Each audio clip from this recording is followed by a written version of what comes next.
So this presentation is about Z-set software, which is different from Forge suite softwares, and I will talk about the general presentation about our software, and also I will present an example of lifetime estimation of components on an example from Forge to Z-set. So very quickly to start, I would like to tell you that this is a Z-set, is a material and structure analysis suite, which is a collaborative project between several actors, very famous research institutions from Mainz, ParisTech, and ONERA, the French Aerospace Lab, and Transvalor. And so all of us, we share the same code, the same platform to develop our models, and we participate in common research projects. So if you want to visit us, don't go to Nice, please go to Paris. We are here. Our offices are in Paris. So when we talk about Z-set, so Z-set is a complete suite of tools which cover a very large panel of applications, starting from quantity flows to structural analysis. We have tools for advanced post-processing, for damage analysis, and fracture analysis. So today I will talk about first three cases here, and I will leave the last one to my colleague Didier Sophia from Safran to talk about fracture analysis on aerospace applications. So in this presentation I will mostly cover two topics: ZMAT, which is a material library, and Z-Post, and I will also show you an application of Z-Post to Forge simulation. So ZMAT is advanced material library. So you have a big collection of models which ranging from elasticity, hyperelasticity. We are very strong in plasticity and viscoplasticity for metallic materials, for very critical materials used in the critical part of aerospace industry, automotive industry. And we have also porous plasticity, shape memory effect models, polymer models. And all of these models were already used since many years in aerospace, car manufacturers industry, and energy a lot. So when we talk about ZMAT, we imagine a collection of models. And actually, we don't think in terms of models, we think in terms of material bricks. And those material bricks identified on experiments. And actually, our collection is made of all these bricks, which we can, with the help of a very simple input file, combine together in order to obtain models. So our models, we build them dynamically in the input file, based on the observation that we have from experience.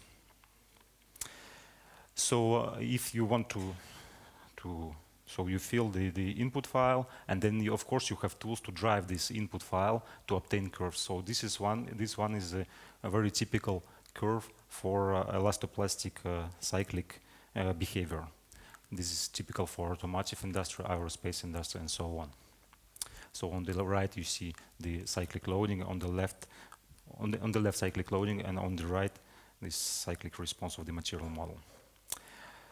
So these models, of course, are used for TMF analysis, Thermo-mechanical analysis, and when we talk about Thermo-mechanical, we want to make dependent our parameters on temperature. So it's very easy in the input file. Again, you can put tabular coefficients, or you can put functions. And in this case, the simulation on the left shows you the response of the Thermo-mechanical analysis in this case. So exactly the same model, but the coefficients are temperature dependent. And you see how it changed the behavior. So the material library is continuously developed. We add new features in the library. So for example, here for cobalt-based and nickel-based alloys used in aircraft combustion zone components, we developed new models, and you see some of bricks that we implemented recently for Safran Group. Also, I would like to say that, underline that most of our developments are published in, so you have publications for all of these models that we have in the library. Here you have, for example, a new family of pressure-independent yield criteria, which ranging from isotropic, anisotropic, and isotropic asymmetric criteria, and it's very important for aluminum alloys and magnesium alloys applications. One example of asymmetric behavior for cast irons. This is a very important material model for us. So it's used for diesel engines for marine and energy markets. So we work on with Wärtsilä company in Finland on those applications. And the material microstructure shown here. So because of this microstructure, the response of because of weights and the holes and actually porosity present in the microstructure, the response is not symmetric in tension and compression. It's very easy to take into account in the model, choosing the right yield criterion. Also another material model for gray irons. So this model is used for heavy duty machinery and diesel power plants.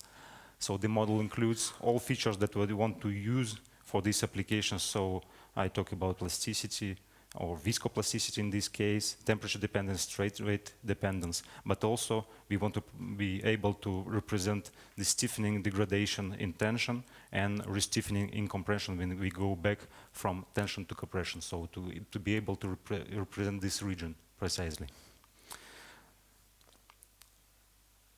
When we talk about materials, we also have to mention calibration, because without calibration, our models are nothing. It's only equations. We have to put some parameters into the models. So we have to perform experimental tests, isothermal or anisothermal for TMF applications. What this has to be underlined that the experimental protocol is closely linked to the model itself. So the model, for each model, we adapt an experimental protocol to fit the model. So here you have examples where our customers fitted our models on for their applications. On the left, you have an example of lamellar cast iron material behavior calibration for TMF tests, and on the right, you have an example of aging material for automotive industry, precisely for Renault company. So just to conclude about ZMAT, ZMAT is an advanced material library. So it's also it has to be underlined that it's easy to plug to find element codes. So you put this material library, you run it with Abacus, ANSYS, and we work now on Forge as well, and you obtain your results. So here, for example, the results obtained with the help of our models in Abacus, you see on the right. And it's very efficient, and ZMAT now can be called as material modeling and development platform. So now I go to the next part of my presentation. This is ZPost software.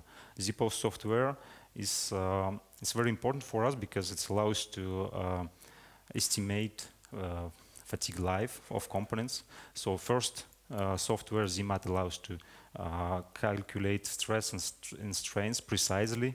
So derive strain stress loops of good quality, and then we apply this kind of approaches, post-processing approaches, to calculate the fatigue life of the components. So it starts from the data that we read from finite element solver.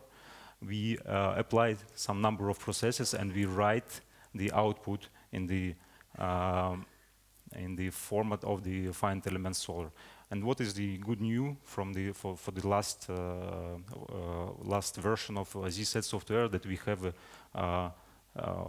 reader and writers for FG3 format. So today we are capable to read fields from Forge and to write in the Forge format, and they will show you in the end how it works. So as you could understand already, we would like to provide collections of things, of features. Before it was about material models, here about post-processing. You have very simple and very complex ones in the collection. The most important for us is lifetime models. So lifetime models include specific elementary models to extract information from stress-strain cycles. So, for example, to find minimum, maximum range of stress cycles. It allows to calculate cycles. For example, here you have very complex history. You have to be able to calculate cycles, extract them, and calculate and distinguish between big cycles and small cycles. And also average sometimes responses to smooth surface gradients. You want to be able transfer field between nodes and integration points easily, because sometimes you have to perform this information to focus on the hotspots in your structure. So we have a probabilistic models, creep models, fatigue for high cycle fatigue models and low cycle fatigue models, and very generalized model that we call ONERA model, which is Chaboche damage model, which includes which allows to describe both LCF and HCF regimes in one model, so the whole Verlet curve. And it includes multi-axial capabilities, allows to model mean stress effects. We discussed about it last time, 2 years ago, and the possibility of coupling damage, non-linear accumulation of damage on cycles, and also interaction with the environment, for example, oxidation. So how it works, you have an equation how to calculate the number of cycles to failure, and you have ingredients that come from the cycles that we calculated in the part, and then you put everything in the equation. You define some parameters to fit your model on the experimental results, and you run it. In the end of the day, you obtain the result, which unfortunately it's not a good, maybe there is one slide missed, but okay. And you obtain the result, which can be projected directly on the structure. So point by point, every point can be post-processed independently.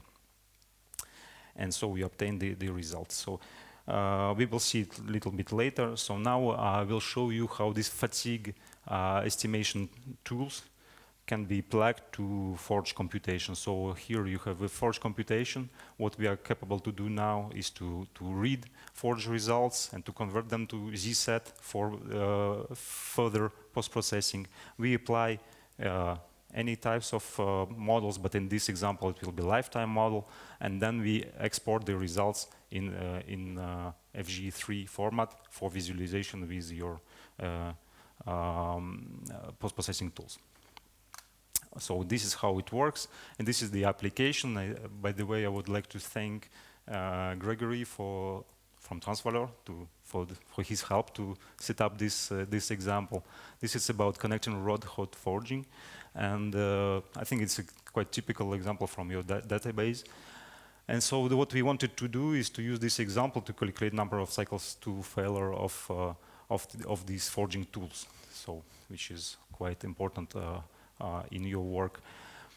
So on the result were imported in this set, and if we look, we have on the result you have one mesostress evolution on the left, and you have temperature evolution on the right, and those ingredients you can introduce them in the fatigue model for fatigue lifetime estimation.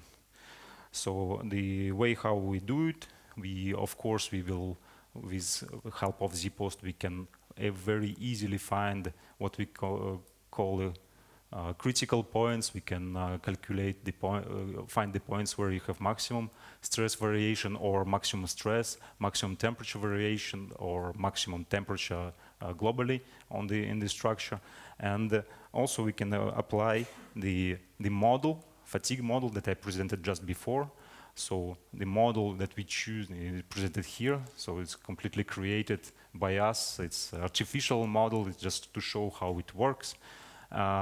So what it shows that the four stresses that you have here, for example, 600